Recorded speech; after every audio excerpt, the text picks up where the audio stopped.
Deixa que eu falo, tudo bem, galera? Estou chegando aqui para a nossa resenha. O meu convidado de hoje é Francesco Barletta, que é coordenador geral das categorias de base do Grêmio.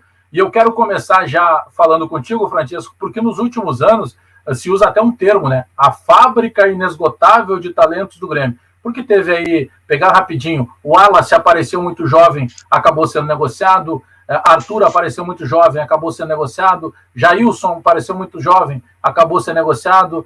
Depois dá para contar Luan, dá para contar o Everton, que está todo mundo querendo. O Matheus Henrique já apareceu. E outros tantos nomes que a gente vai citar aqui. Bom, tu está no Grêmio desde 2003, mas como coordenador desde 2017. E eu acredito que muita gente que passou aí pelo departamento de futebol do Grêmio, tu pegasse lá logo no início, né, Francisco? Primeiramente, obrigado pela oportunidade, é sempre um prazer a gente estar falando de categoria de base, e realmente a caminhada dentro do clube acabou mostrando muitas coisas relativas a qualidades das pessoas que passaram por ali, algumas coisas que foram boas das pessoas fazerem, outras que poderiam ser melhoradas, né? E pelo fato da gente ser funcionário e estar vivendo ali as diferentes maneiras de se gerir a categoria de base, a gente conseguiu aproveitar muita coisa nesse sentido. Para em 2017 eu acabei virando coordenador geral, e aí eu consegui colocar em prática algumas coisas, e sempre é muito bom conversar, trocar ideias sobre categoria de base, porque é um mundo muito grande e a gente sempre acaba aprendendo muito, né? Ela tem duas vertentes, né, Francisco? Eu gosto muito de acompanhar a categoria de base, e a gente pega exemplos, por exemplo, o Arthur, se não me engano, ficou 7, 8 anos na base do Grêmio. Se a gente pegar o Luan, por exemplo, o Luan já aparece para o futebol com mais idade, né? Lembro de ter conversado com ele, ele disse, pô, Bagé, eu praticamente não fiz base, porque a minha base foi no Grêmio, mas eu já chego no Grêmio praticamente com 18 anos. O Wallace era um jogador, por exemplo, que foi prospectado, eu lembro dele ter passado pelo Avaí, mas ainda finalizando base no Grêmio. O Jean-Pierre, por exemplo, é literalmente criado dentro do Grêmio. Ou seja, existem essas duas possibilidades, né? Aquele jogador que é criado no clube, trabalhado o tempo inteiro na escolinha, desde a escolinha, e o outro jogador que é prospectado já tendo passado por base de outros clubes, né? O mais importante é entender que cada atleta tem seu tempo, né? Como a gente na vida, né? Cada pessoa tem sua hora de ocupar certo cargo, certo espaço, e o atleta de futebol ele não é diferente. O atleta ele tem um período de formação até 22, 23 anos, que é onde ele se forma. E pelo nosso país ser muito grande, às vezes tu encontra jogadores que nunca passaram por um processo de base, que foi o caso do Luan, por exemplo, é um menino que começou com 19 anos, um processo de base, veio para o Grêmio, e ele tinha um lastro de evolução muito grande, né? Então, isso é importante entender, a questão de que cada atleta tem seu tempo, e de que o atleta ele tem que ter um espaço para crescer. Então, por isso que às vezes a gente encontra atletas que chegam mais tarde, mas têm um potencial de evolução muito grande, e tem outros que estão aqui desde pequeno e que com 16, 17 anos eles acabam estacionando e não tem mais para evoluir. Então, cada atleta tem seu caso e cabe a nós identificar quem são esses atletas que têm mais projeção para, com o trabalho, crescer. Tá, mas aí que tá. Essa mudança de perfil, ela tem muito a ver com o Renato? Ela tem muito a ver daqui a pouco até... Porque eu vou te fazer assim a visão de quem acompanha futebol do lado de fora do clube.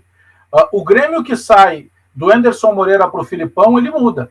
O Grêmio que sai do Filipão para o Roger no profissional, ele muda. O Roger começa a fazer, como ele gosta de dizer, o jogo apoiado, fazendo as pequenas triangulações, aquele jogo competitivo, mas com um pouco mais de leveza, de toque de bola. O Renato chega e dá uma pitada toda especial de marcação, de competitividade, e o Grêmio começa a ser apontado de 16 para cá, sempre como um dos times que melhor pratica futebol no Brasil. Essa mudança desse próprio jogador ali na base que está sendo produzido tem a ver com essa parte de cima do profissional, com essa chegada do Renato, com essa mudança, quem sabe, de um Grêmio continuando competitivo, mas não mais esse Grêmio que depende só de jogador grande, mas sim de jogador que participe do jogo? O fato do Renato ter esse estilo de jogo facilitou muito. Essa mudança ela começou lá por 2014. Na época se começou a conversar e se tentar fazer alguma maneira diferente do Grêmio do Grêmio, de nós conseguirmos ter um jogador por mais tempo dentro do clube e que ele chegasse no profissional. E a partir de 2014, 2015 é que começou a se mudar muito essa filosofia. Porque à medida que tu só quer ganhar na categoria de base, tu acaba tendo muitos jogadores, a questão que a gente fala muito da maturação, que às vezes quando a gente é jovem, tem um cara que é muito mais alto que a gente e outro que é muito mais baixo, e a opção por ganhar títulos, por querer ganhar títulos, era sempre pegar o mais alto, mais forte, e que não tinha tanta qualidade, e o mais franzino ficava para trás. E foi uma revolução que se tentou fazer, olha, vamos começar a colocar essa gurizada que tem qualidade, mas tem uma maturação mais baixa. E aí a gente começou a trabalhar isso a partir de 2014, 2015, foi muito importante o ano de 2015, em que a gente teve poucos resultados, 2016 tivemos poucos resultados, mas que daí começou a se implementar essa filosofia. Deu a sorte para nós de chegar ao Renato com essa filosofia também. E aí começou a se aproveitar bastante jogadores, ele começou a olhar a categoria de base, a pensar os atletas, a dar sequência no processo, que isso é muito importante. O jogador não chega pronto no profissional, depende do treinador também saber pegar, saber lapidar os últimos detalhes ali do atleta, e isso chegou que eu posso dizer, foi uma parceria que deu muito certo, e ele conseguiu promover muitos atletas, tanto ele como o auxiliar dele, o Alexandre, que é muito interessado também em categoria de base, vai a Eldorado para ver os jogos, conhece os jogadores, então deu casamento e a gente fica muito feliz por isso, porque a gente consegue atender o nosso principal cliente, que é o profissional. Atendendo o profissional, tá tudo certo. E sabe que você está falando em mudança de perfil, a busca, né, o tempo inteiro de inclusive valorizar algumas funções que não eram tão valorizadas um tempo atrás. Desde a tua chegada no Grêmio de 2003 até agora, eu imagino que isso seja muito claro na tua visão, que é o seguinte: está surgindo cada vez mais, se diz que o Grêmio tem uma fábrica de volantes, né? Porque teve lá o Wallace, que teve Jailson, que teve Arthur, né, que chegou à seleção e que chegou ao Barcelona, em que se fala hoje já do Matheus Henrique, em que se olha ali para trás já se falava no Vitor Bobsin, em que se fala de Friso, e eu poderia ficar citando o próprio Darlan, que já está sendo aproveitado no time principal. A categoria de base, de certa forma, o próprio garoto, ele mudou um pouco essa visão, porque se dizia assim, poxa, o menino queria jogar de goleiro, ou ele queria jogar de centroavante, ou de 10, o volante era o cara que tinha que marcar. Não, hoje o volante é o cara que marca e é o cara que põe o time para jogar. Isso mudou também na cabeça dos meninos dentro da base, quando chegam ainda em idade escolinha? Com certeza. O volante hoje ele é o jogador mais completo do jogo, né? Ele faz tanto a parte defensiva como a parte do ataque. Então, a bola fica muito com o volante hoje. As defesas elas estão tão fechadas que o volante é o jogador que mais participa. Muitas vezes os meninos queriam ser jogadores de frente porque é onde a bola ficava mais, na parte da frente ali para definir, né? E o jogo também era muito... Esse pessoal defende e esse pessoal ataca. Hoje está muito completo. Hoje está muito todo mundo junto, todo mundo ataca, todo mundo defende. E o volante passou a ser fundamental nesse processo.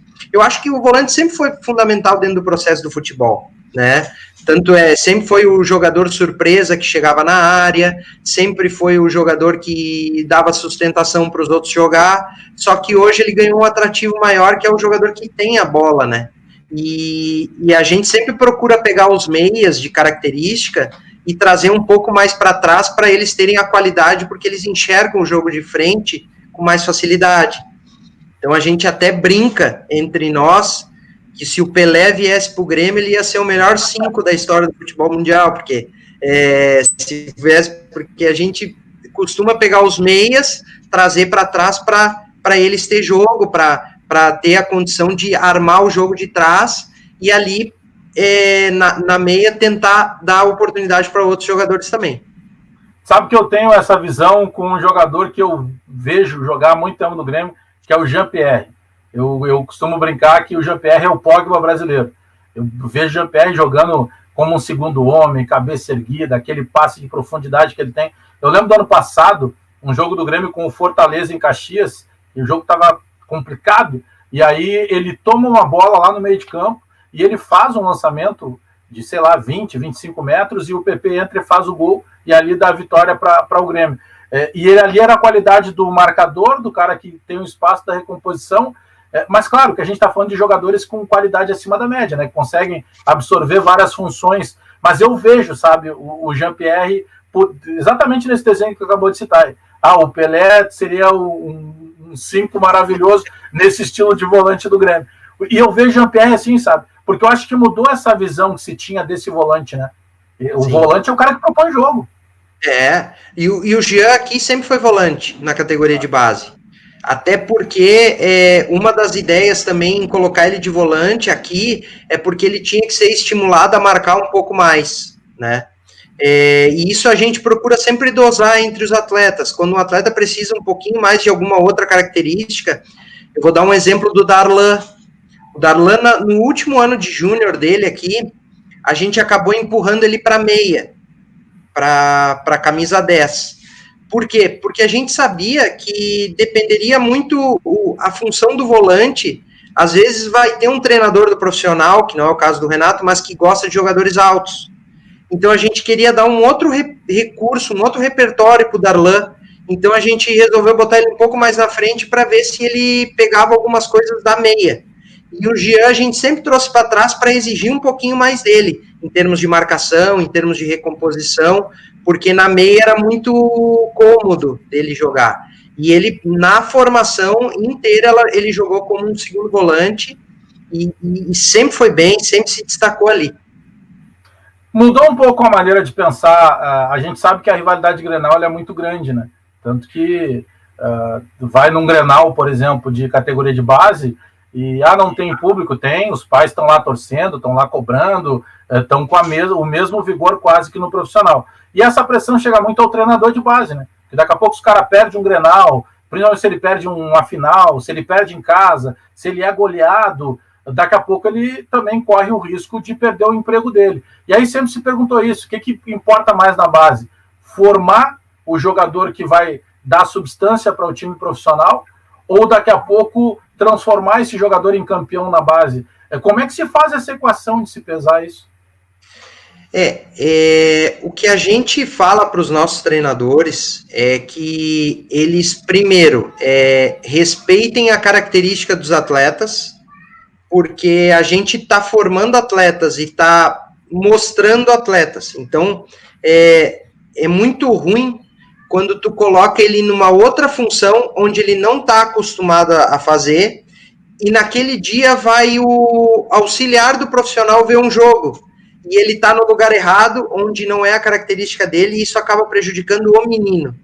Então, a primeira coisa que a gente pede para os treinadores é colocar os jogadores com a característica deles, e montar a equipe de acordo com a característica de cada atleta, para que todos consigam mostrar o seu potencial e mostrar o seu talento dentro de um equilíbrio, né?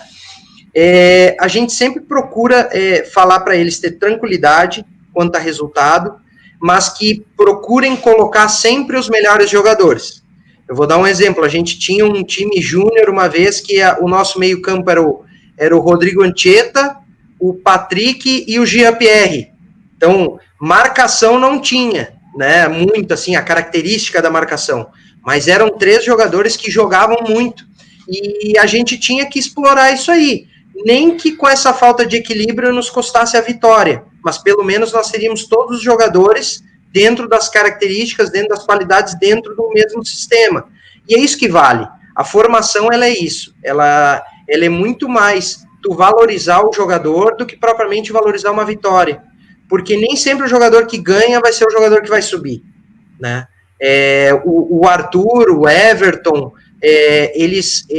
o Lima, que é nascido em 96, eles foram numa geração que perdeu praticamente tudo, assim, ganhou muito pouco, e acabaram virando, enquanto a gente teve gerações aqui que foram muito vencedoras e não conseguiram chegar no profissional. Então, vai muito do aprendizado, do que acontece com o atleta quando ele ganha, quando ele perde, e a reação que ele tem, e a comissão técnica ela é fundamental para isso, e o nosso papel também é fundamental para dar tranquilidade para as pessoas trabalharem e entenderem que não é esse resultado que vai fazer eles saírem, mas sim o resultado da formação deles. Isso aí tira treinador, mas o resultado do resultado não é isso que determina a saída do treinador. Eu lembro de uma entrevista do Marcos Paquetá, né, que foi campeão mundial aí com seleções de base da seleção brasileira, e ele dizia que tinha uma época que ele chamava o Sub-17, a categoria, como o cemitério de jogadores, porque ele dizia, o argumento dele é o seguinte, embora seja um termo pesado, era um termo que ele utilizava porque ele justificava que vários campeões mundiais Sub-17 com a seleção brasileira sequer chegavam ao profissional do clube.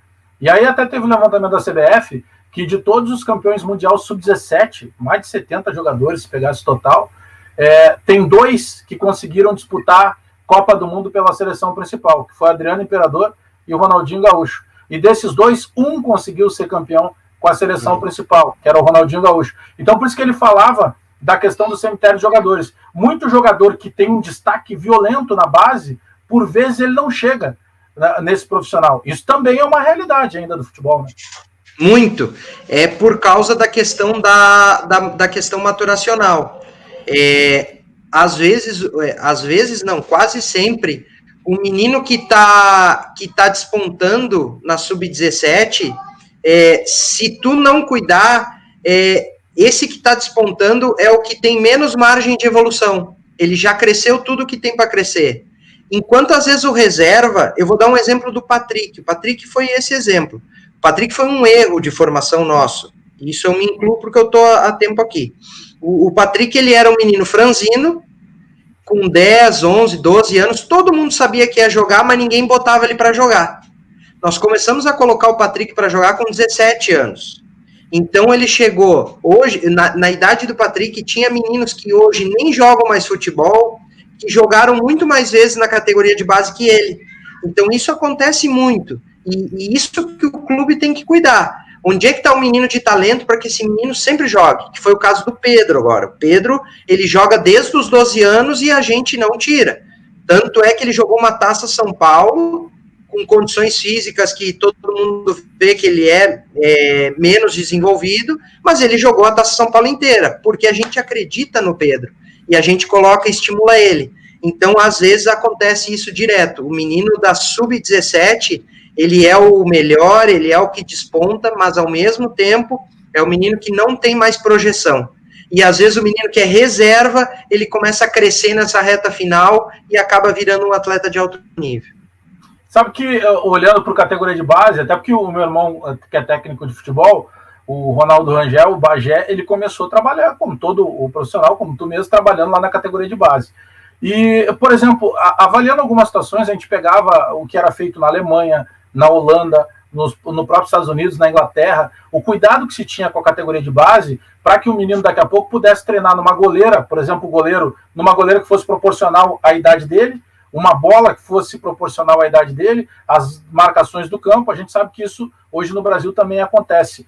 Mas demorou muito para que se entendesse isso, porque eu particularmente procurava, assim, no futebol brasileiro, se a gente pegasse 15 anos atrás, isso não era levado dessa maneira. E aí daqui a pouco um menino que era goleiro, por exemplo, ele tomava 3, 4 gols porque ele não alcançava na trave, e isso poderia até afastar ele do futebol. Isso foi um cuidado que se teve nos últimos anos também? Com certeza. Eu cheguei a trabalhar na Sub-10, Sub-11, Sub-12, uma época no Grêmio. E o que eu vejo hoje? Primeiro era a desigualdade que tinha com o goleiro. O goleiro podia ser o melhor que tinha, mas a estatura não permitia. Segundo, o campo grande e a quantidade de toques que os meninos davam na bola. Era muito pouco.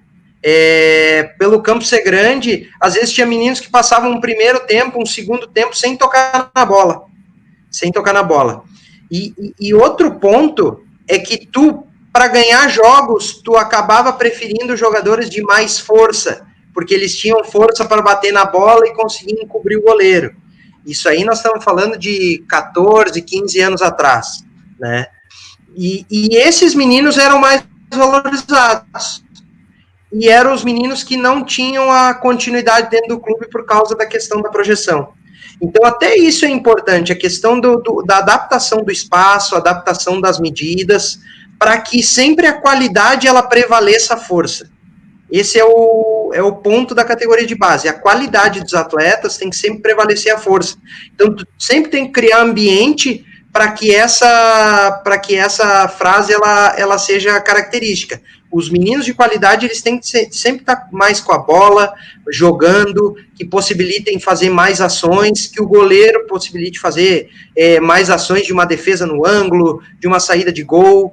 Então, com certeza, é muito importante que hoje a gente tem a escola de futebol lá no Cristal e a equipe de trabalho lá, ela é muito antenada nisso, e é um dos segredos também, de virem atletas que têm mais qualidade ali na sub-13 para sub-14, quando passa para a categoria de base, porque se adaptou muito a esse trabalho. O Grêmio tem feito um trabalho que eu particularmente gosto muito, que teve um determinado momento que era assim, a categoria de base ela era treinada por ex-jogadores, nem sempre todos preparados para isso, para serem educadores. Depois teve um determinado momento que chegou do 8 ao 80, não adianta deixar o cara só porque ele foi jogador, vamos buscar os universitários. Aí se buscava o cara que era preparado, que fazia faculdade, que era o estudioso. E eu sempre pensei o seguinte, o Santos, por exemplo, ele tem um cuidado em que ele une o universitário, o cara que estudou e não jogou bola, com o cara que foi profissional. E dá para unir essas duas situações. Eu sei que o Grêmio tem feito isso também nos últimos anos. Isso dá um diferencial, né? A experiência do cara que vai estar sendo o educador, mas sem perder a experiência de quem esteve dentro de campo lá, que eu imagino que acrescente muito também na formação do menino. Com certeza. Eu acho que o primeiro ponto é sempre ter o equilíbrio, assim. O fundamental é a pessoa saber passar o seu conhecimento. E isso aí não é porque o cara estudou que ele vai saber passar mais facilmente, e não é porque o cara não estudou que vai deixar de passar, ou que passe bem, ou porque jogou muito, ou porque foi um grande jogador, ele saiba passar as impressões dele, né? Tanto é que nem todo grande treinador foi um grande jogador que jogou, né? Geralmente eram jogadores. E esse equilíbrio é muito importante para todo mundo, inclusive para os próprios profissionais. Então, é importante para o atleta, onde ele consegue enxergar a realidade do profissional que se formou nisso e do profissional que jogou, e é importante para cada um deles, porque o profissional que acabou não jogando aprende muito. Eu aprendi muito. Pessoas que jogaram futebol, eu acabei não jogando, nem cheguei nem perto, mas eu tive pessoas assim como o Cacau, como o Fischer, que hoje é observador do Palmeiras, do Ronaldo Becker, que foram caras que eu comecei a trabalhar no Grêmio, que eu peguei muita coisa boa deles de vestiário, de sentimentos de jogador, sabe? E para quem trabalha é muito importante, e com certeza eles aprenderam muito também e absorveram muito do que a gente tem para passar, né? E esse equilíbrio é fundamental para todo mundo, e quem se beneficia disso é o jogador. O jogador que souber escutar e absorver e trazer para o melhor dele. Hoje, por exemplo, a gente tem o César, que é o treinador do Sub-20, e o João Antônio, que é auxiliar. A gente tem na 19 o Guilherme, que é o treinador, e o Carlos Miguel de auxiliar.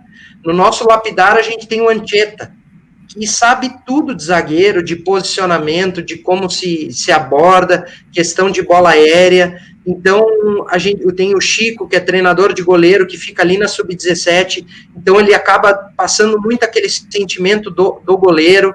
Então, isso para nós é muito importante. É importante para os atletas, que eles acabam pegando um algo a mais. Então, por isso que o equilíbrio sempre é importante, desde que as pessoas saibam passar o que elas querem passar, tenham clareza para passar e para conseguir que o atleta absorva e bote em prática. Sabe que toda vez que a gente fala em categoria de base hoje no mundo, a gente lembra do Barcelona, né? Ficou essa questão de La Masia, o centro de treinamento que é voltado, e aí a gente olha lá, daqui a pouco o menino que joga de 5 na base, ele já tenta, de certa forma, acompanhar os passos de quem é o 5 do time de cima, já tem toda aquela questão que hoje também acaba interferindo na base, que é tudo diferente, o menino já tem o cabelo diferente, ele quer a chuteira colorida do ídolo, se trabalha muito essa questão já da autopromoção. É possível no futebol brasileiro um dia nós termos essa uniformidade de daqui a pouco trabalhar o sub-15, o sub-17 de uma maneira parecida com o que está trabalhando o profissional? Aí eu já falo também na questão de posicionamento, de maneira de jogar, não dar mais aquele chutão, passar a ter o jogo apoiado porque o profissional joga assim. E isso pode ser uma realidade no geral do Brasil ou é uma coisa que está muito longe? Eu acho que o primeiro objetivo é o que tu quer da tua categoria de base. Eu acho que o Barcelona, ele forma um jogador para jogar só no Barcelona, né? Que é diferente da nossa, porque o Barcelona não visa um ganho de rendimento com o atleta. Ele vai colocar o jogador ali, é um investimento para ele. Dentro da visão dos clubes brasileiros, eu vejo, a gente tem que formar para a equipe profissional, que esse é o objetivo que a gente tem, formar para a nossa equipe profissional, mas a gente formar também atletas que se adaptem a qualquer realidade de futebol do mundo, porque o jogador que joga no Grêmio, ele pode jogar tanto ir para o Barcelona, como para um time do acesso aqui do estado, e ele tem que se adaptar porque ele tem que mostrar o valor. Eu acho que ainda é muito difícil, primeiro, pela variabilidade de jogadores que a gente tem no Brasil, e das características e da riqueza que a gente tem. Segundo, eu acho que o nosso futebol profissional, ele não consegue, pela questão financeira, manter os treinadores com as mesmas características por muito tempo. Então, a tendência é que se mude. Então, o que a gente faz aqui? A gente procura ter variabilidade de características. Então, aqui tu vai encontrar numa categoria um lateral mais defensivo, outro mais ofensivo, tu vai encontrar um volante mais primeiro, como é o caso do Lucas Araújo, é um jogador mais primeiro volante, mais tranquilo, posicionado, que tem bola longa boa. Tu tem uma característica de segundo volante como a do Mateuzinho, mas também do Diego, que são coisas diferentes. O Diego é mais aquele 8 ponta de lança, antigo 8,5 que chega na área, que é um jogador que joga mais longo. Tu vai ter um meia mais armador, que é o caso do Rildo. Tu vai ter um meia mais atacante, que é o caso do Robert.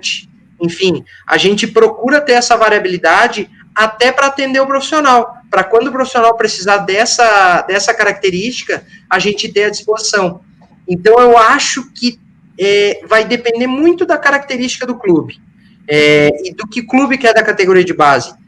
Eu acredito que aqui no Brasil a gente tem variabilidade e a gente tem que usar essa variabilidade, sempre. Que é um caso diferente da Espanha, do Barcelona, do Real Madrid, que são clubes que formam para eles mesmos utilizarem sem a preocupação da sequência, né? E a gente aqui tem a preocupação da sequência que todos têm um olhar diferenciado para cá, né? Então, eu acho que aqui a gente, fazendo dessa forma, a gente potencializa mais os talentos que a gente tem aqui no país. Eu te fazer duas questões. Eu lembro que muito se falava antigamente, lateral se forma em casa, lateral não se contrata. Essas lendas do futebol, né? E eu quero te perguntar por que você tem dificuldade hoje tanto de revelar, não se revela tantos laterais assim. E uma outra situação, qual é a posição que mais revela, por exemplo, no Grêmio? O Grêmio tem revelado mais volante, a gente imagina isso, mas talvez na estatística seja diferente. Revela hoje mais atacante, revela mais volante, e por que se tem dificuldade de conseguir trazer para o profissional laterais? Uma coisa que a gente enfrenta na categoria de base é que ninguém chega a lateral. Ninguém chega a lateral como chega atacante, chega meia. O lateral, ele geralmente vem de uma outra posição para a lateral, né?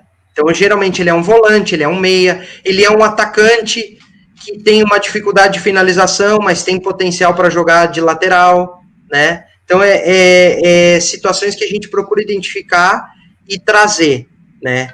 Esse é o primeiro ponto. Eu acho que, dentro do Brasil, se teve uma troca de característica de lateral que a gente está sofrendo um pouco agora para recompor. Isso eu acho que não é um problema só do Grêmio.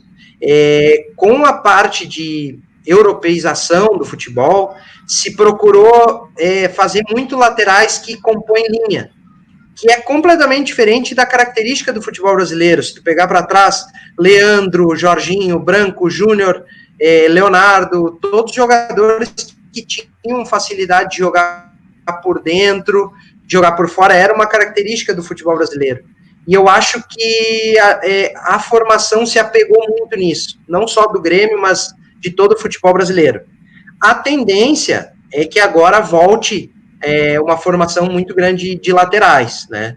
E com certeza a gente tem expectativa em alguns, agora vem uma geração muito boa de laterais, ali com 18, 19 anos, que eu acho que vão suprir essa carência, porque toda mudança que ocorre na base, ela se constrói e leva tempo para se desconstruir. Então, eu acho que o futebol brasileiro ele vai ter, provavelmente, vendo as outras equipes, a gente vê que vai se revelar muito mais laterais agora, porque a gente voltou a ter laterais do estilo que a gente quer, que o Brasil tinha, que eram laterais que não jogavam só pelo lado e compondo linha defensiva, mas que avancem por dentro, que façam jogadas de fundo, que façam jogadas por dentro, que finalizem, né? Que isso ficou muito claro agora com os jogos antigos que passaram, né? Tu vê a seleção de 94, a de 82, a variação que os laterais davam, né? E hoje, com a questão do meio-campo ser muito povoado, o lateral ele virou quase um armador. Então, acho que isso é uma questão do futebol brasileiro que eu acho que vai ser corrigida daqui a 1, 2 anos. Acho que já vai se ver laterais de maior qualidade. E hoje, eu acho que, pelo que o mercado nos fala, toda vez que eles procuram um volante, um atacante, eles vêm primeiro no Grêmio, né? Pelo que o pessoal tem nos conversado, assim, de fora. Sempre que se tem uma possibilidade de querer um atacante de lado ou um volante, eles vêm aqui no Grêmio para olhar. Acho que são essas duas posições, assim, que mais se forma, e pouco se fala, mas é que é uma questão de oportunidade. A gente forma muitos goleiros. Todas as seleções de base tem um goleiro do Grêmio, né? E nesse último ano, o ano retrasado, todas as seleções de base tinham um goleiro do Grêmio.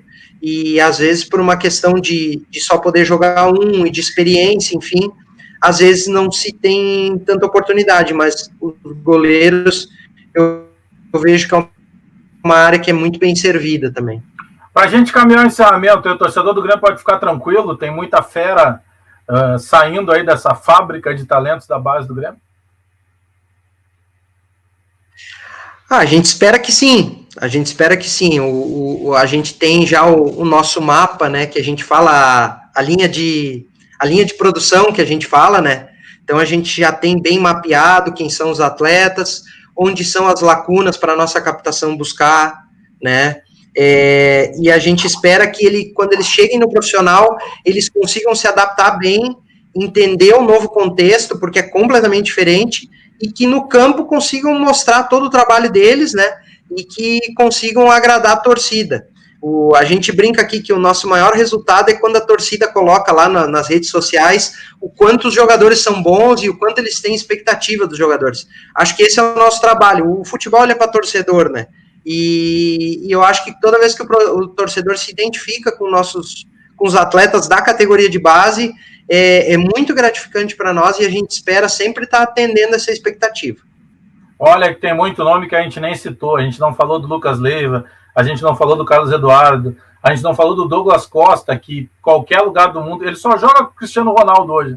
E sempre que vem de férias a Porto Alegre, vai até o Dourado, visita os meninos, veste a camisa da escola de futebol do Grêmio.